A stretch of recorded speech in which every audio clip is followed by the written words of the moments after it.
Hallelujah. Ngiyaleko Kristu isikhathi bazalwana ngiyabingelela egameni laKristu Jesu waseNazaretha. Hallelujah. Ngizothula umshumayelo osuku. Hallelujah bazalwane. Uyazidumisela. Amen bazalwane. Egameni laKristu Jesu waseNazaretha. Hallelujah. Nenhlanhla namhlanje uNkulunkulu usihambele. Hallelujah bazalwane kule conference yafunda conference la sithi khona abantu abasha. Hallelujah imfundo ibalulekile. Amen bazalwane sesiyezwe into enkosi. Ngicela bazalwane ukunethulela namhlanje mntanami. Hallelujah bazalwane sahlanganiswa uThixo naye. Hallelujah she's a sister. Hallelujah she's a friend. Amen bazalwane she's a daughter. Ngicela ukwethula uNompilo Chiliza. Hallelujah bazalwane uNkulunkulu asibusise ngayo ibandla kusukume ngime ngenyawo bazalwane sosoma sonke sime ngenyawo simamukele sishaye izandla sishaye amawela hallelujah hallelujah.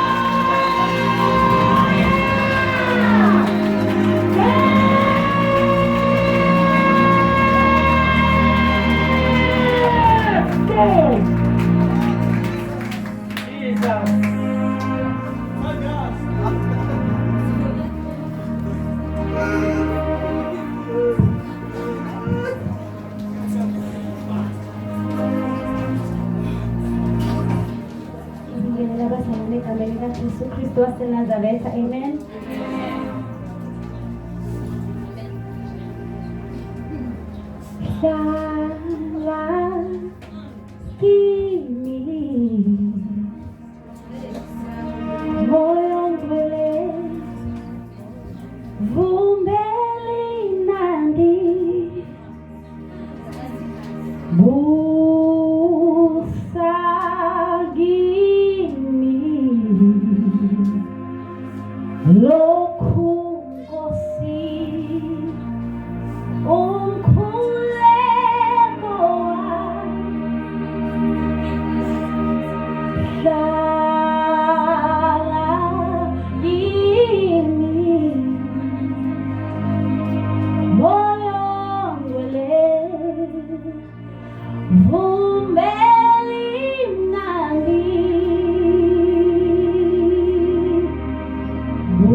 Igama nguNompilo Chiliza. Ngiyabingelela ubuholi bebandla. Ngiyabingelela bonke abantu abadala, ngiyabingelela abantu abasha. Ngiyabingelela abazalwane ngiyayithoba. Amen. Uyazi umoya wami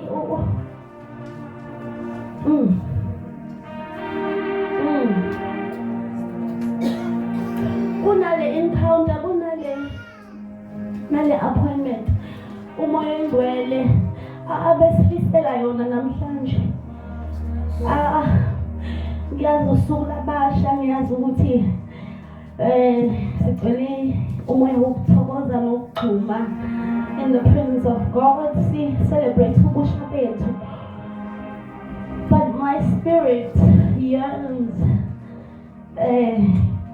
kunalento umoya engcwele. There's a special visitation. Kune appointment noma kune tebalekile special ekhethekile umoya engcwele asihlelele yona namhlanje. Okwethu is to come nenhliziyo evulekile nesitsha. Wethu omunye umama obenesandla ukungikhulisa enkosini athi umuntu udla ngangokwesitsha zengaso. Uma uza nendishe engaka uzophakela okungaka. Uma uza nethukuthi uzophakela ukuthi. Uma uza uyabona uma uthatha weyama wakho lo awuthanda kakhulu lo mkhulu kakhulu, uza nawo la enkonzweni uthi ma ngiphakele, uze kumama umzoba uthi ma nayi yami indishe ngiphakele. Kuyoba nzima ukuthi umama uzoba kuphakela into engaka kulo wathatha weyongaka, yabona lo 10 litha wama wakho lo othandayo. Kuyoba nzima. Kuyomele ukugcwalise lo wathapha wena. Kanjalo noNkulunkulu ubuka isilinganiso senhliziyo yomuntu, ukuvuleka kwakhe, i-appetite. Kunalento ethiwa i-appetite, ukulambela nokunxanelwa uNkulunkulu. Wena ozijwayezile ukujika la baba wethu osezulwini, maliphathe ngomngcwele igama lakho kuze kube phakade. Amen. Ubese uthi ayisenganele, bese uhlala phansi ubuka abanye. Kanjalo kugcina lapha isilinganiso sakho. Wena osukremile ukuthi mina mangithandaza ngithandazela abake emajele abaseyibhedlela ngithandazela ngibhodloza imkhathi uyabona bese amen suqedile nje sekumlolozelo kuwena futhi nawe kanjalo kuphela lapho but once wavula inhliziyo wathi uthi lithizwi umoya oyingcwele uyasibubulela. Haleluya bazalwane, thina sazi ukuthi sithini umele sithini uma siya kuNkulunkulu ngomkhuleko, but we ought to trust the Holy Spirit to lead and guide us.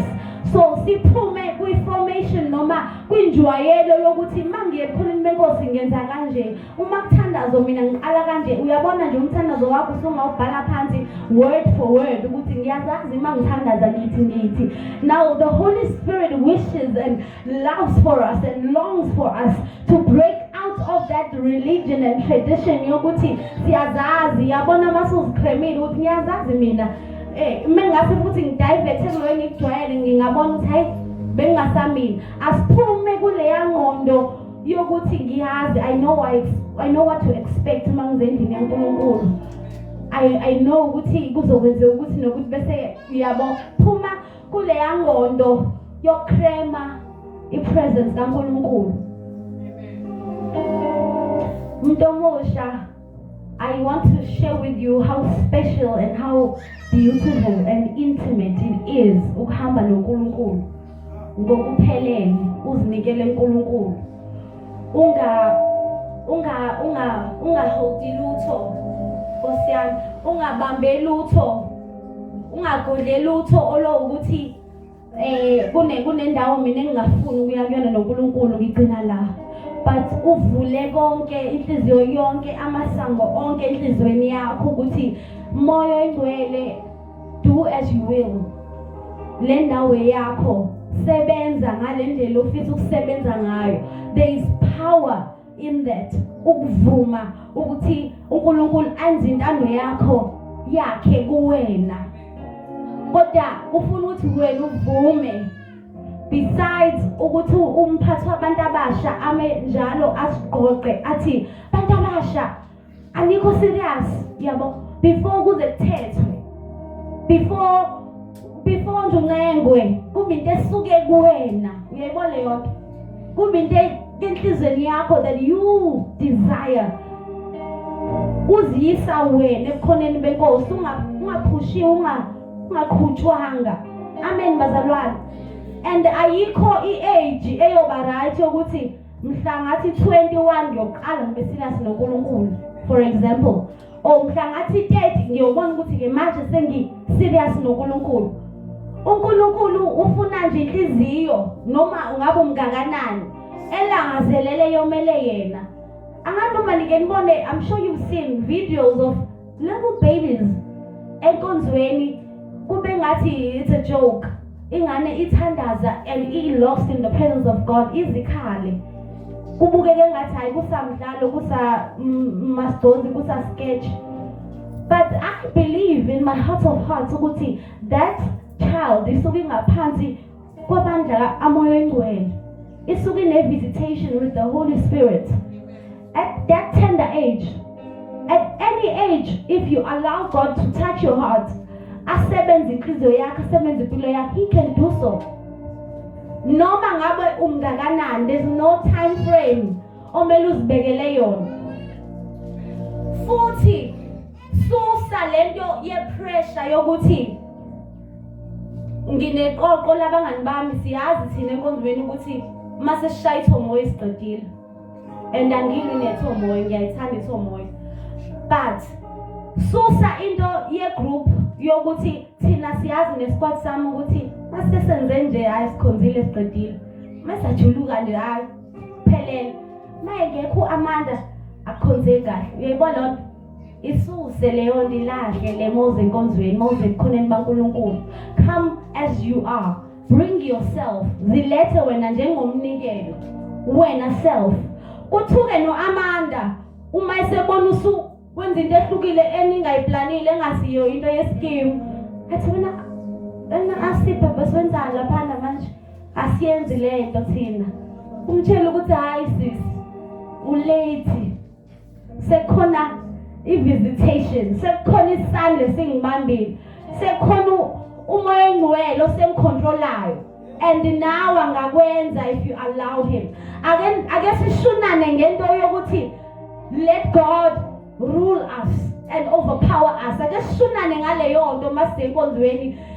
Singashunani kakhulu ngokumesha, singashunani kakhulu ngama hairstyle, singashunani kakhulu ngazo zonke lezi izinto ezibukeka zizinhle eziyi-package yangaphandle. Yayibona leyo nto leya swag, leya nto kufitha in that brown flick frontal baby lashes, eyelashes, what is this, sorry, no, it did hair. I wanted to say look, okay, I should get hair. It's baby hair, edges on flick, yabona. It's beautiful. No, angizijalo no siswami lapho nama edges.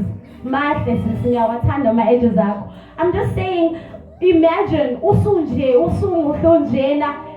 plus you are on fire for God. Imagine that package. Imagine that.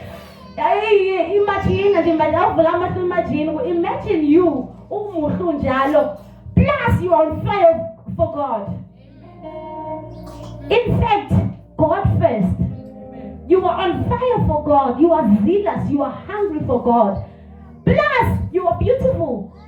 That's a bonus. Yeah, but plus you know how to carry yourself. You know who you are. You know who you belong to. You know who's your father. Yeah, but say we bonus. Then on top of Uguti, you've allowed God to rule your life. On top of that, Israeli boga lihalele ukufana nawo. Alihalela ama edges, alihaleli iswag kuphela ukuthi ongenze se tutorial yama edges, but lithi awungisize sithandaza kanjani. Ake sibe influential. Niyawazi ama influencer? Niyawazi angithi? Niyabazi labo sisi nje abagcwele ku social media, and guys, abahle beautiful bodies, best of clothes brands, ama brands are paying them to advertise. They live that life of influencing. Imagine if we could be influencers of the kingdom of God. Imagine if we could make Jesus fashionable. Yeah, but when there's a new trend, we all want to jump in. We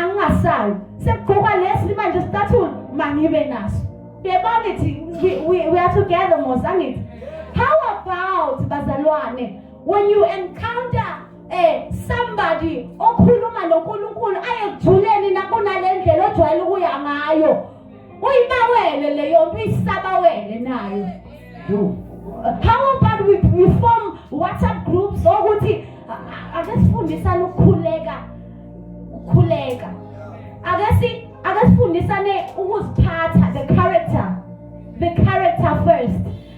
Isimilo kuqala, isimilo before everything else. Yabo kungamane kuthiwe usele, kungamane kuthiwe uyabhora, kungamane kuthiwe uplain Jane, kungamane kuthiwa ukhe entweni. Kodwa inside of you, you are full of God. You are the temple of God. Uyindlu kaNkulunkulu, uthwele uNkulunkulu, uhamba nezulu. The heavens ahleli kuwena. You are a resident for the heavens. Umastende wezulu.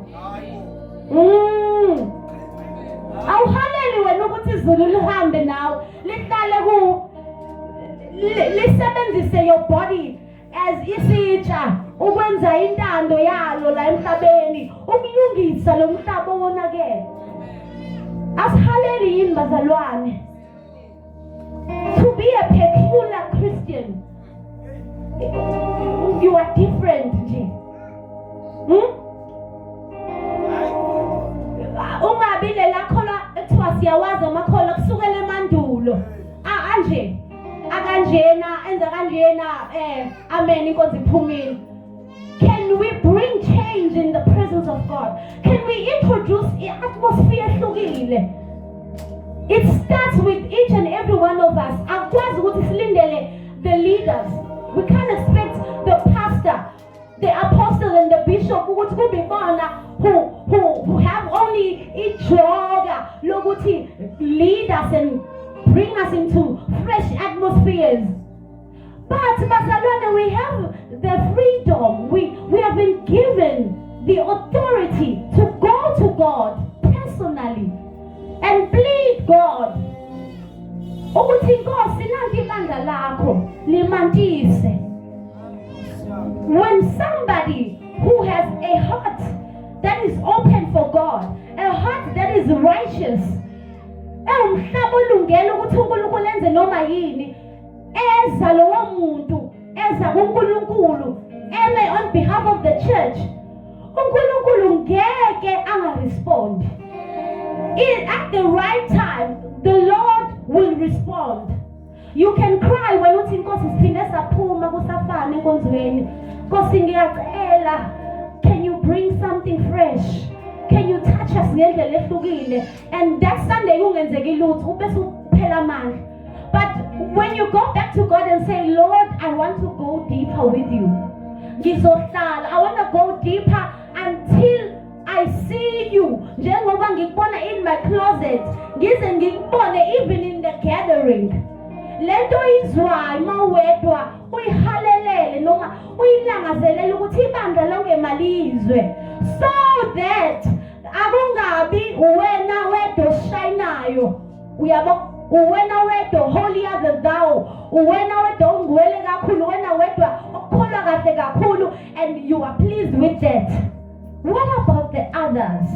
Abangenawo amandla, why can't you carry them? Kunganjani sibambane bazalwane, sifukulane as brothers and sisters, holding each other hand to hand, sikhuphulane, amen bazalwane, so that the Lord may tap into a new dimension. That we may tap into a new dimension, because now they are all in tune. We are zonke inhliziyo sezithambile, umhlaba uvundile, and the Lord can come asimantise because our hearts are in tune. Isho ukuthi lento, we need to stand in the gap and intercede for ibandla. Amen bazalwane. Each and every one of us sing ama intercessor. It's not a certain group of ladies or a certain group of gentlemen or a certain group of mama no more baba. It's the whole church. Sonke singamanxusa bazalwane. Hallelujah. But this thing starts individually. Asikwazi ukuzokwenza kwenzeke sesihlangene, singakwazi ukwenza kwenzeka singabodwana. Because then we will be performing. Because then then we will be even copying each other's tongues, if I may say. Which is what we need to break. We need God to visit us. Njalo njalo kabusha. Literally khona lo mhlabelo lothi, your mercies are new every day. Great is thy faithfulness, morning by morning. New mercies I see. Usuku nosuku. Taste the Lord and see that it's good. Taste Him differently. You see, Uthi gives really zolongosi, and today I desire to go even deeper. Something different. Amen, mazalwane. Singamsuthu moya ngcwele. Singadwali, singathi ayi sengisuthi nganele. Hlala njalo uza kuyena u-empty uthi fill me up again. Ngigcwalise futhi. Yenza futhi inando yakho. Rule njalo njalo, mnike isikhiye ne-authority yokwenza intando yakhe kuwena. Something is beautiful ngomuntu ozivumele yena, nozilethe yena. Angithi, because let's take an example of umuntu ephutha ifoni yakho. Ayikho mnandi leyo experience.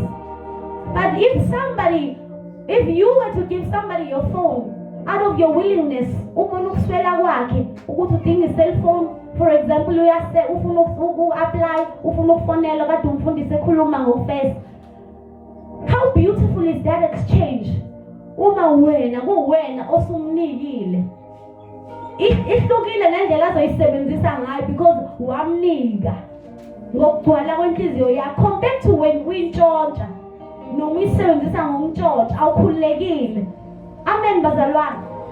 Let God have free will over us. Akasebenze ngendlela afisa ngayo. Amen. And I would love bazalwane, the Holy Spirit is emphasizing lonto ukuthi can we make this practical? Because njalo we have been taught, we have been preached to. Amen bazalwane. Bese omunye athi ayibeke umnandi bonzeni afike endlini uqhubeke kufana. And I understand ukuthi ibandla nebandla linawo lo mthwalo wokuthi ibandla linyuke to a different level. Lo mthwalo uyaba khona kumholi nomholi to say I need to fulfill the assignment uNkulunkulu anginike yona and to see this church growing. Amen bazalwane, because I'm accountable for this flock. But abazalwane also need to desire bazalwane. Into yami lapho we need to desire ukugcwalisa, we need to desire ukukhula enkosini, we need to desire ukutransformwa. Amen bazalwane. Iqala kithina lento. Amen bazalwane. And we allow the Holy Spirit to move as He desires. Nge-order. Amen bazalwane. Let there be order in the house of God. Amen. uNkulunkulu uyayithanda i-order. Konke makwenziwe ngenhlelo nangemfanelo. Amen. It is not to say when we are filled with the Spirit then we can go as we wish and do as we wish because sime ngokuthi mina ngigcwalisiwe baboni yini. Let everything be done nge-order. Amen bazalwane. Hallelujah bazalwane. Hallelujah. Nikhona abantu abasha. I pray bazalwane ukuthi le message le or this word from God. I know I haven't opened any scripture, but the words I'm speaking are the words that the Spirit has laid in my heart. Ukuthi this is where He wants us to be. I pray ukuthi it may do a work in you. Yenza umsebenzi. Ubonakale kubonakala ithelo. Hallelujah bazalwane. And you are doing this, you are investing for your whole life, for your whole spiritual walk with God. Ukuhamba noNkulunkulu, it's an investment day by day. Izinto zenzayo uya-investa. Khona umunye umama wayethi bawufakaza angazi mhlampe nani niyayazi lento. If you come before the congregation and give testimony, methiwa sicela bazofakaza nganoma ikhona la ekhaya leyo nto. Ukuzofakaza ngoJesu nje. Ukuthi uJesu uyiphethe impilo yami. uJesu uyabusa kimi. uJesu uyanqobela usuku nosuku. Ngihamba naye uhamba nami. Lokho nje ukufakaza ngoJesu amandla akhe amakhulu. Uthi uJesu unqobelela. uJesu ke wangiyiwelisa la. Ngike nganeslingo bazalane kodwa uJesu wama nami ngasinqoba. I believe we can fully testify. Into so inqobile. Hallelujah. Because you have the boldness now to say uNkulunkulu ngimbonile ehamba nami engiwezi imfula ehamba nami ehlane senginqobile. Now I've come to testify ukuthi kuyahambeka. Amen bazalwane. If we bazalwane can be full of God, then ngesikhathi kuthiwa abazofakaza ngeke kuthi cwaka. Ngeke kube ne moment of silence because njalo wonke umuntu une experience ne encounter anayo noNkulunkulu afisa ukuyifafaza ayishare nabazalwane. Hallelujah. Ngeke kube nesizathu sokuthi kuthethwe kuthiwa anifundizwa nithandaza because each and everybody unento yakhe unendawo yakhe la khona ahlala noNkulunkulu. Uma sesihlangene omunye nomunye isikhuni sakhe kuzobaswa umlilo bese kuyavutha enkonzweni. Hallelujah. And when we testify, ngibuyela kulento ethi lo mama wathi mawufakaza ubulala amabhodlela. Every time you come and give testimony, ubulala amabhodlela so that ensukwini la uzizwa amandla engekho and you feel like going back. Uye endaweni oyaziye comfortable la urelaxa khona, la kumnandi khona, la isono sibusayo impilo yakho khona. La so khululiwe khona, la sewugashule khona, la sewuke wama nangaphambili wafakaza wathi isono kuhlukene naso. Bese bazalwane izinsuku ziyafika la khona umzimba nenyama nengqondo ukuthi awusiyo le hotspot ocanga ukuthi uyiyona wena uweak wena. Uyabona ingqondo yakho ithi wena uyabhalela utshwala njengoba umfundisi adesha ukuthi uzosiqaphelisa ukuthi le nto adlule kuzona singadluli kuzo. Awuvele bazalwane ungene ethaveni ungakazi ubhalele. Ubhalele ujule ngabo. Uzibone ukumajile behla. Inyawo zakho zingqina zingene ethaveni into osumeditate ngayo wazindla ngayo.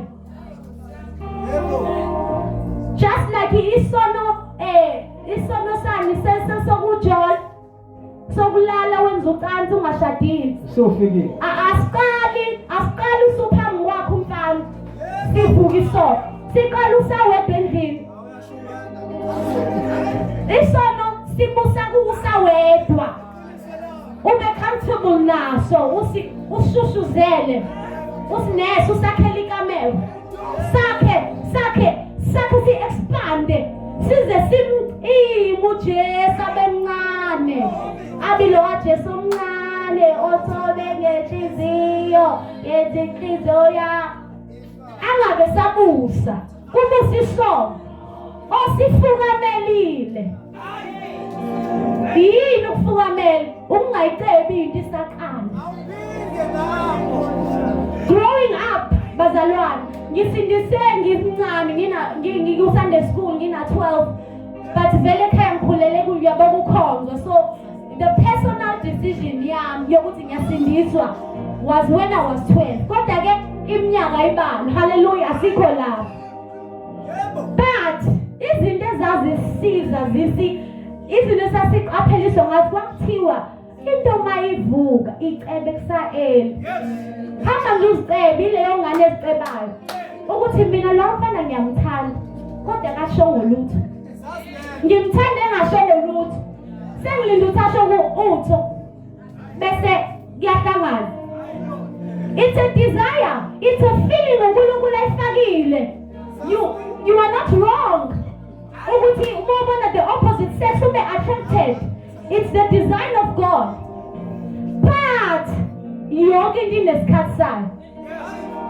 Akusho ke manje ukuthi everything is permissible. Lisho ngiyalizwa. Konke kuvumelekile ukuthi akusizi konke. Angilungise lento engisho. Konke kuvumelekile kodwa ngithi futhi yonke into inesikhathi sayo. Sex is allowed in marriage. Okusho ukuthi ungahambi wena nezwe lokuthi uthelwana isex ivumelekile. Ngithi uyenza in marriage and everything has its time. Sifiso. Ecclesiastes 2 verse konke kunesikhathi sayo ngaphansi komthunzi welanga. Vumela ukuba ingane ngesikhathi sokuba ingane. Vumela ukufunda uqede isikole mfundisi ngibuyela kuwena. Isikole sinzima. Sinzima simantima isikole. Simantima uyimisele. Simantima uyidisciplinile isikole. How much more usurelaxile? Ulekele umoya engcwele uthi thatha indawo yakho umoya engcwele ungafundi ulale. Athatha indawo yakhe kanjani sisi? Kanjani? Funda so that he meets you halfway. Your intelligence plus the influence of the Holy Spirit. That's a distinction. Angithi asikwazi ukublame uNkulunkulu ngayonke into. Sithi ngifeyila nje ungiyekele. Ingane ehlatshelwa amadlozi kuba ziyaphasa wena uNkulunkulu ungiyekele. Leso ngane ziyafunda yebo ukuhlatshelwa amadlozi ziyafunda kodwa musa ukubethela uJesu futhi ubuse esiphambanweni ngafeyila Jesu khona. Ena awufundi wena sisi. Uyakhetha kakhulu. Unamandla lapha WhatsApp. Umandla eDatasilo nalo GB WhatsApp. So there's no miracle. There's no miracle answer ezoqhamuke exam because you do not study. Even in the body of Christ enkonzweni asikwazi ukunqoba izono because we are not full of the word. Lithizwi uJesu wathi kuSathane kulotshiwe. When Jesus was in the mountain fasting for 40 days and 40 nights, the devil came to tempt him. Let it ziphonsa wena wena ngoba ngowaNkulunkulu zonqaka ingelosi athi uJesu kulotshiwe. It is written. Athi phendula isithi senze singu ngoba ulambile vele. Wathi uJesu kulotshiwe. Uzosho kanjani ukuthi kulotshiwe ungawazi umbhalo? Uzoyiphendula kanjani iNewton's law ka physics? Ungayifunda. You can't say Newton's law states that a force will act upon a shake. Uzosho kanjani ukuthi kulotshiwe ungalifundi izwi? Uzomkhumbuza kanjani uSathane ukuthi get him behind me? Uzoyithatha lela goals, that confidence, that oomph. Uzomthatha lo ghost lo uyabona ukuthi listen Sathane asingajoyelani ngingokaNkulunkulu. And I know my worth, I know my value, and I will not ngengidle ukudla kwezinja ngibe ngibekela ukudla kwamakhosi. Why ufuna insalela? Why ufuna ukenjoya into yesikhashana when God has prepared something beautiful and eternal for you? Into yenguna phakade. I believe bazalwane noma I have heard kuthiwa into yenziwe intshontsho ayenjoyeki. Unovalo nalento ukuthi ngiyantshontsha. But into enikwe imvume yokuyenza eyakho inikiwe uyenza ngokupheleleyo. So bantabasha, so bazalwane, let us desire ukulungiswa uNkulunkulu. Let us desire ukuthethiswa uMoya oNgcwele. Let us desire ukuhlukana nezono. Asithande lokho singathi kuliwa nathi kusizwa thina. Hallelujah. In the long run, when you are 31 like me, you will understand ukuthi sonke lezi imfundiso were for this stage and season. Yabo, ngesikhathi kuthiwa ma-split the blood of Jesus, mangizwe inyama yami ivuka, angiplit igama kaJesu, ngiyikhumbuza ukuthi ngingumntwana kaNkulunkulu, inyama yami ngiyibuza ukuthi lento ihalelayo uyazelaphi? Uyazelaphi lento ihalelayo? Uyazelaphi? Izothoba inyama yakho. Kunosisi owayethi uma you feel like ungalala nomfana uvela ungene emanzini abandayo ugeze. Nginika ama-tips-ke manje. Ama-plug lawo. Ama-plug dlulisani le message ihambe yokuthini. Umuntu bese inyama yakhe ingathi iyashisa ngalo lo suku ngene eshaweni ebandayo. Ubuyisela umqondo uresethe back to normal. Focus Tomazane, focus. Siyezulwini. Siyaphi siyezulwini. Umyeni akakho noma ukhona siyezulwini. Asizelanga ukuzoshada emhlabeni. Msizwa siyezulwini. Ikhona umakoti noma akekho siyamkhiwa noma simphiwa kodwa we have come ukuzophila ezweni senze uJesu aziwe simshumayele ezizweni zonke. Go ye preach and teach the nations. Amen bazalwane. It's not about sex bazalwane. Asikholele umvume noma isitifiketi sokucansi. Because once you wafika endaweni yokuthi ube nelungelo lokucansi uzoyeka ukholwa wena. Uzokuyeka ukuthandaza. Uzokuyeka ukufasta ngoba phela sewuyitholile lento obuyilangazelele. Ukholwa nje uNkulunkulu umbekele izikweletu ukuthi wena uyakweleta uyakuthenga izigcine kangakanani kodwa. You can't. Akwazi ukumangalela uNkulunkulu. uNkulunkulu engabless ngomshado. It was not for you. There's another purpose oyizele. Kukhona enye divine purpose oyizele assignment yakhe special wena. wena ongeke ushade ngeke sishade sonke Uyaprofesa. Chiliza ngeke sishade sonke ngeke asiyeke uku-screenshot iy'ngubo zomshado siyigcine ebugalani sihopa ukuthi one day ingubo yami iyoba kanje ngoba mhlampe nje sishade sonke kuhle ukuphupha bazalwane kuhle ne but ungahlali kuleya ndawo ngoba singenzeki uzolimala uzovuma noma imuphi futhi umshado lo yi-scam because kade wena iyona into ayizele Uyaprofesa manje. ngiyazi ukuthi angithi uma sisekonzweni sitshelwa ukuthi asiyiphathe kahle kuze kufike umshado kodwa futhi fanele sazi ukuthi noma ungafikanga sisaye ezulwini indlela iyaqhubeka uhambo loNkulunkulu liyaqhubeka haleluya bazalwane noma ungangaba nezingane kulungile ziningi izingane ezingenabo abazali ezilahliwe eziswele you can mother and father those children haleluya bazalwane kunomunye umntwana esasikhula naye wathi mase nengane wasitshela nje kanjena usisi wathi ningayitshela ukuthi-ke ningcono ngoba nina nibozala hamba ninawo nenzalo yayizwa lo nkulumo ukuthi igcwele i-bitterness kanjani okusho ukuthi-ke nathi fanele sigijime siyozala sikhombisa ukuthi inzalo sinayo igcwele sinayo sisi no it's fine noma singenayo inzalo and I don't have to prove myself uyaba angizelanga kahle imandate yami akuzile ukuzozala vele emhlabeni ikhona it's part of it zalanani nani but-ke bakhona abanye bazozala if mina nginikwanga ukuzala uyayibona leyo ungazifakeli leya timeline leyo yokuthi impilo ihamba kanje uqeda isikole uyi-university uthole umsebenzi ushade ube nezingane what if somewhere okunye kwalokho akwenzeki kuwena then what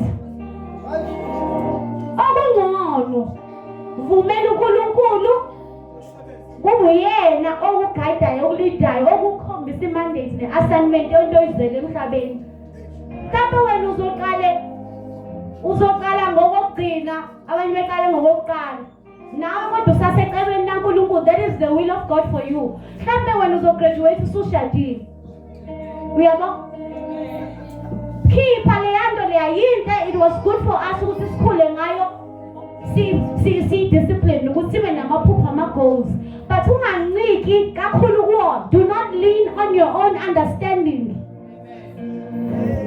kodwa nika kuNkulunkulu ukuthi inkosi senzani manje what are we doing mina nawe what season are we in yini oyenzayo kumina yini oyenzayo ngami yini ofuna ngiyenze kubantu bakho akasigijime nemandate yaNkulunkulu haleluya bazalwane akasibe inhlanya zikaJesu sibe crazy for the Lord hallelujah more than kuba crazy for the things of the world amen bazalwane sibalekelane nesono esithandela kangaka isono ngesikuyeke noma usushadile but if you cannot discipline yourself usa-single kusho ukuthi uzokwenza izono noma usushadile if you can't discipline yourself from inkanuko sawena kusho ukuthi uzolakana nabantu abanye usunomkakho that is what adultery is amen bazalwane ukulala nomunye umuntu nowakho omnikwe uNkulunkulu why because inyama yakho uyitraina ngokwaneliseka noma inyama yakho awuyifundisanga ukuyithiba growing up I used to go bazalwane ngiyofakaza ngithi the fruit of the spirit are ngiwacule mangifika kuleyo kuzithiba ngihlale lapho bazalwane as young as I was I knew ukuthi ukuzithiba at that point is to not take uThurand ungawona it's to not lie yabo now I understand ukuthi why uNkulunkulu wayengihlalisa kuleya ndawo yokuzithiba because now I need to apply ukuzithiba it's now a practical thing it's a matter of ukuthi ngihlala ngedwa emqashweni ekhaya kulethe kwini emsebenzini kuse Richards Bay 2-3 hours away uma ngafaka umfana endlini uma okwazi ngani ibandla lokwazi ngani in fact ubani uthe ngidinga nokuthi ngaziwe eRichards Bay ukuthi ngumzalwane kuright mangaziwe eThekwini kuze la eRichards Bay izidle kahle izono But no, a child of God introduces himself or herself everywhere they go. You make Jesus known. Uzibiyela wena so that base bekubona uPhezu bethi mfundisi wenzani? Wenzani? Worship wenzani? Ngwele bakubize ngamagama wenzani ngwele wenzani sindisiwe? Uyaphi? Nami ngiyangena kanti la bakubuze bona ngoba wena obatshelile wabasukela.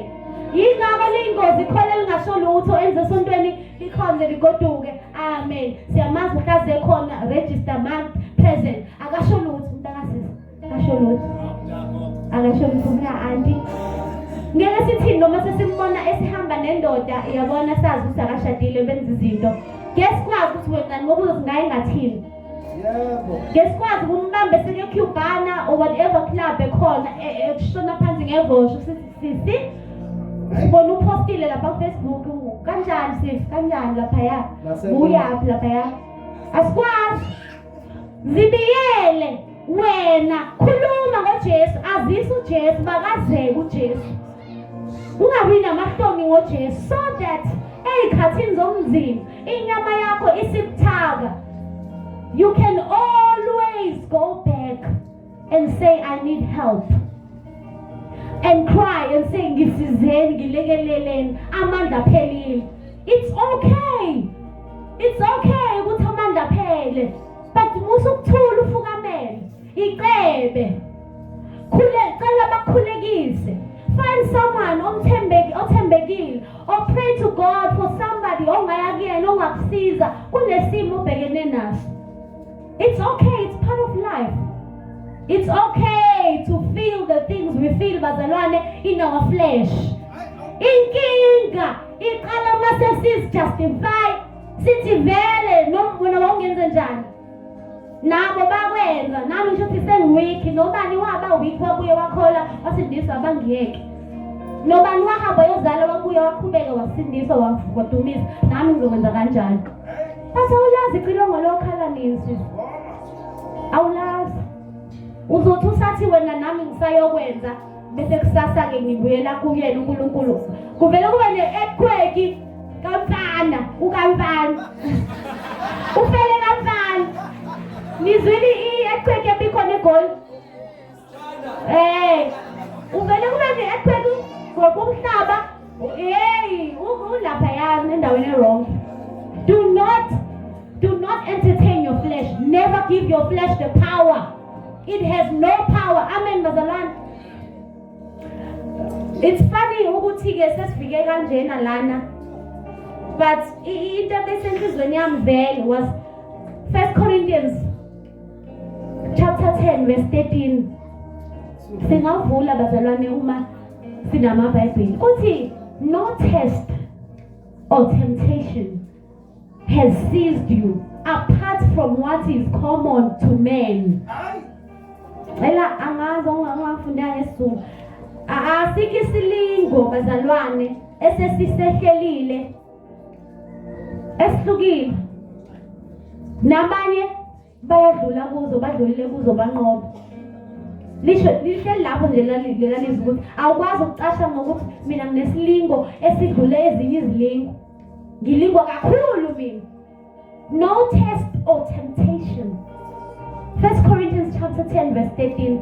No test or temptation has come upon you apart from what is common to men. It's common. Bese lithi kodwa but. Kwathiwa ke kwa English into meke yaqala no but. Icime yonke le beshiwo before but. Uthathe le ngale kwa but. Amen. But God is faithful to help you. Amen, bazalwane. But who is faithful? Kuphela. Kuqala nokuphela uJesu kuphela. Cela ngifundele ovule ngeSizulu. Kufuna kanje kwabaseKorinte bokuqala chapter number 10 verse number 13. Anifikelwanga ukulingwa okungenjengokwabantu. Kepha uNkulunkulu uthembekile. Ongayikuvuma ukuba nilingwe ngokungaphezulu kwamandla enu. kepha oyakuthi kanye nokulingwa anenzele indlela yokuphepha nize nibe namandla okukuthwala.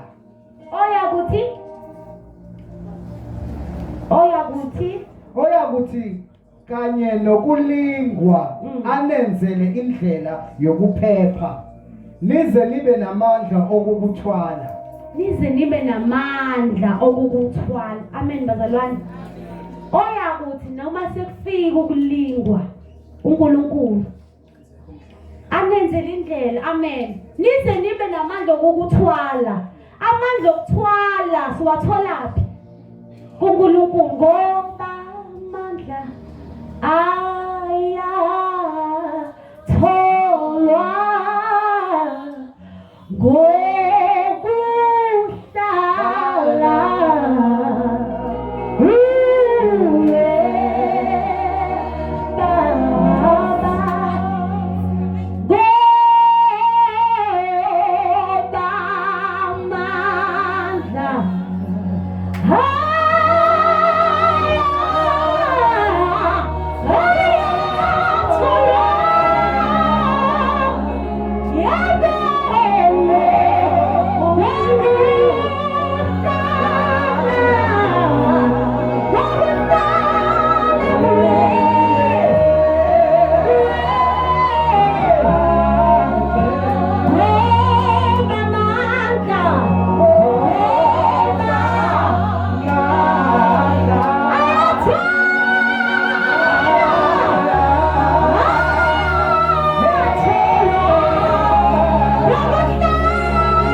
Iba ngwele ngoba